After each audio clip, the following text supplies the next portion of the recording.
Ini sudah hadir mantan komisioner dan juga ketua Komisi Pemilihan Umum Arief Budiman. Selamat pagi. Pagi, menjelang siang. Semangat terus kita. Ini saya baru saja kita lihat ya bersama ya. Kalau ada prosesi gitu KPU memang juara sepertinya. Kalau lihat persiapan gitu ya. Ya. Tapi apakah ini akan semulus yang dibayangkan dengan segala prosesi, segala persiapan yang sudah meriah seperti ini? Kalau Anda melihatnya? Biasanya ya secara umum kalau proses pendaftaran itu meriah. Okay. Nggak ada sesuatu yang menimbulkan problem lah ya. Sebagian besar begitu. Karena memang yang ditampilkan pada saat pendaftaran itu ya kemeriahan, terus show, eksebisinya gitu ya. Jadi bagaimana mereka membawa pendukungnya, kemudian menampilkan atraksinya gitu ya. Dan pada hari pendaftaran pertama ini kan yang diperiksa hanya kelengkapannya saja. Jadi ada item-item yang harus dilengkapi, dicek jumlahnya lengkap, udah selesai. Dinyatakan pendaftaran bisa diterima, pendaftarannya yang bisa diterima. Nah barulah kemudian ada verifikasi administrasi. Misalnya dicek sekolahnya, oh di sini. Kita konfirmasi ke sekolahnya, bener nggak ini? Nah gitu. Jadi dokumen-dokumen yang diserahkan tadi kemudian dicek kebenarannya. Nah kalau proses verifikasi administrasi benar, memenuhi syarat, barulah dia ditetapkan. Gitu. Nah akan jadi agak sedikit rame kalau ternyata dinyatakan tidak memenuhi syarat. Nah gitu. Misalnya setelah dicek, terutama untuk calon-calon yang punya case tertentu ya, misalnya mantan terpidana. Setelah dicek ke pengadilan, loh ini kok dihitung tanggalnya setelah itu nggak cocok misalnya, kan harus memenuhi syarat jeda waktunya gitu ya. Terus yang kedua pernah ada kejadian nih terkait dengan status kewarganegaraan. Jadi ini sekaligus mengingatkan dan pesan ya, kita pernah menghadapi itu dulu. Bahkan atas beberapa problem ya, apakah itu mantan terpidana, kemudian kewarganegaraan, KPU harus menghadapi situasi yang tidak mudah. Bahkan saya dulu di tahun 2020 pernah dijadikan tersangka, gitu ya. Walaupun kemudian itu kan tidak terbukti kasus-kasus itu, gitu. Tapi tim pemeriksa baik kelengkapan maupun kebenarannya, itu keabsahannya ya, itu betul-betul harus hati-hati. Jangan sampai merugikan pasangan calon. Gitu. Ya, nah ini kalau berkaca pada tadi ya proses verifikasi, pendaftaran, ini kan sebenarnya tahapan-tahapan krusial yang dihadapi oleh KPU sekarang pun juga para pasangan calon dalam rangkaian penyelenggaraan pilkada. Kita sempat ngobrol nih ya sebelum kita on air begitu. Ada tahapan krusial, tapi sepertinya PKPU-nya belum siap. PKPU-nya belum rampung. Apa yang Anda catat soal ini? Saya kebetulan ada di tingkat pembuat regulasi ya, sejak pemilu tahun 2014. Jadi sejak tahun 2012 saya sudah menjadi KPU RI. 2 periode sebelumnya saya di KPU Provinsi. Nah salah satu tugas ketika di KPU RI adalah membuat regulasi. Nah di 2 kali pemilu 2014-2019 itu undang-undangnya itu terbit menjelang dilaksanakannya tahapan.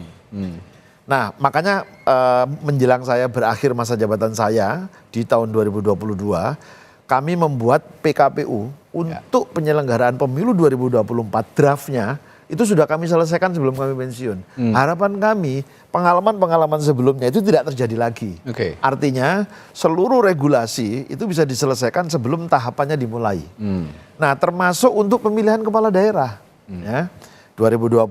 Walaupun 2024 kemarin faktanya beberapa PKPU yang itu adalah urusan pentingnya KPU, misalnya pemungutan dan penghitungan suara, rekapitulasi penghitungan suara, penetapan hasil, itu dibuat sudah sangat mepet dengan hari pemungutan suara. Impact-nya apa kalau kayak gitu? Persiapan logistik dan segala macam? Bukan hanya persiapan logistik, tapi undang-undang atau peraturan KPU ini ketika sudah ditetapkan, dia kan butuh disosialisasikan. Dia butuh dilatihkan kepada seluruh pihak. Bukan hanya penyelenggara pemilu, tapi peserta pemilu juga harus tahu. Nah hari ini kita coba lihat, PKPU tentang pencalonan. Ya tentu karena ini imbas dari dari Mahkamah Konstitusi ya. Tapi mudah-mudahan ini jadi pelajaran bagi semua pihak. Jangan membuat hukum baru atau ada fakta hukum baru menjelang dilaksanakan tahapan krusial dalam pemilu maupun pilkada gitu ya. Nah hari ini pencalonan PKPU-nya yang baru diterbitkan, PKPU 10 itu kan baru terbit kemarin ya. Walaupun sebelumnya sudah ada PKPU 8. Ya. Kemudian PKPU yang masih dalam proses pembuatan itu tentang kampanye, tentang dana kampanye, lalu tentang logistik, perlengkapan pemungutan suara. Nah ini kan harusnya sudah jauh-jauh hari selesai. Memang tahapan padat, habis pemilu 2024 lalu pilkada 2024. Tapi KPU sebetulnya sudah terbiasa menghadapi situasi yang seperti ini.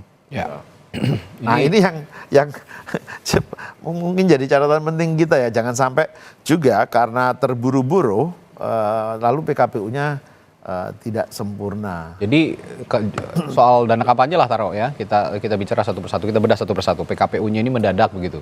Jangan salahkan juga kalau misalnya ada peserta pemilu misalnya yang tidak melapor dana kampanye, belum paham aturannya begitu. Itu jangan disalahkan juga gitu. Anda mengatakan seperti itu. Sistem teknologi informasi untuk pelaporannya misalnya belum selesai. Kita kan belum tahu juga ya. Karena sistem informasi untuk kita sebut Sidakam itu kemarin selesai di pemilu 2024. Tapi apakah untuk pilkada juga sudah selesai dan disiapkan misalnya? Kita juga belum tahu. Jangan sampai keterburu-buruan ini membuat pelaksanaannya menjadi kurang baik. Gitu. Jadi ini harus jadi perhatian. 22 September akan ditetapkan pasangan calon yang memenuhi syarat untuk menjadi calon. Ya. Kemudian 3 hari kemudian tanggal 25 September sudah dimulai kampanye. Nah ini kan harus tahu semua aturannya apa, regulasinya itu bagaimana gitu kan. KPU dari tingkat pusat sampai tingkat bawah, sampai tingkat PPK-PPS, kemudian Bawaslu juga harus tahu, kemudian peserta pemilunya juga harus tahu. Jangan sampai nanti ada perdebatan misalnya nyetak gelas untuk bahan kampanye, terus salah. Karena gelasnya terlalu mahal misalnya. Itu ada ketetapannya ya? Ada. Berapa yang dicetak itu kan maksimal harganya sekian. Tidak boleh dalam bentuk uang misalnya gitu. Dan macam-macam. Itemnya juga sudah ditentukan apa saja misalnya. Jadi jangan sampai persoalan-persoalan sepele itu kemudian jadi polemik luar biasa gitulah.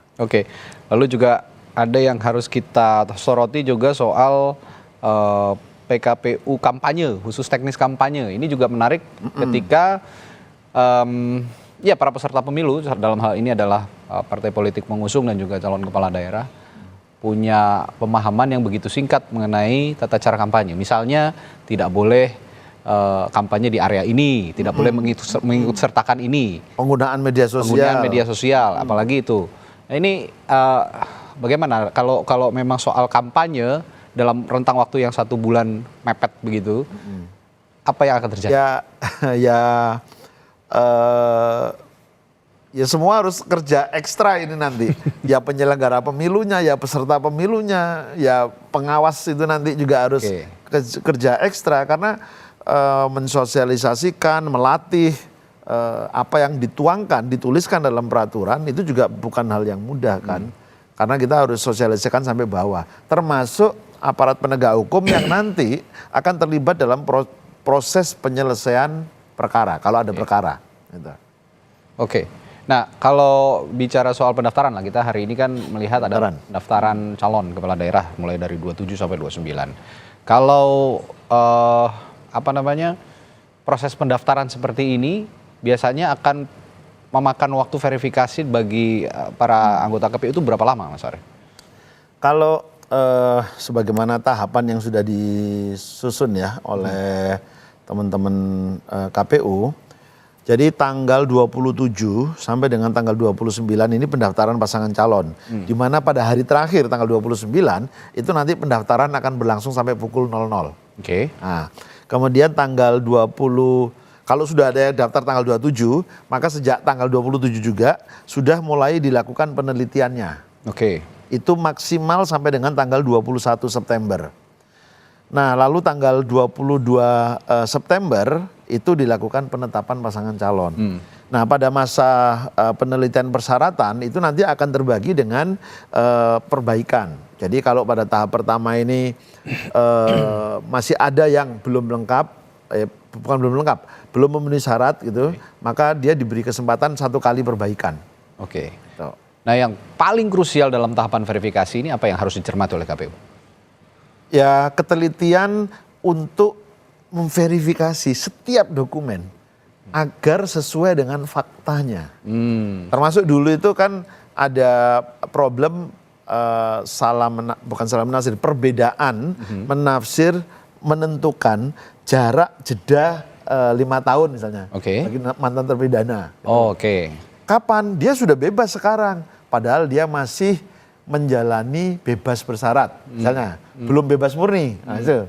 Jadi menghitung tanggal sedetail itu memang, termasuk sebelum keluar putusan Mahkamah Konstitusi ya, itu menghitung jatuh temponya tanggal berapa Ya. seseorang itu memenuhi syarat usia 25 tahun atau 30 tahun. Awalnya kan pada saat penetapan pasangan calon. Ya. Lalu KPU merevisi sebagaimana putusan MA menjadi pada saat pelantikan. Nah, awalnya kan tahapan KPU nggak ada pelantikan, lalu muncul ada pelantikan. Jadi udah akhirnya keluar. Lalu sekarang ada putusan MK kembali lagi pada saat penetapan. Nah itu harus dihitung betul itu. Dia lahir tanggal berapa, lalu betul nggak jatuh temponya pada tanggal penetapan itu kan tanggal 22 September ya. September. Itu betul-betul 25 tahun untuk bupati dan wali kota dan betul-betul 30 tahun untuk gubernur dan wakil gubernur. Gitu. Nah, termasuk yang krusial juga sepertinya yang sering muncul masalah soal verifikasi ini adalah ijazah. Ijazah, Ijazah para calon kepala daerah memverifikasinya apakah betul sekolah di sini gitu, lulus tahun sekian, punya gelar ini, punya gelar itu. Nanti saya akan tanyakan kepada Mas Arief soal ijazah ini, tapi kita akan jeda dulu di Breaking News Kompas TV. Kami kembali sesaat lagi.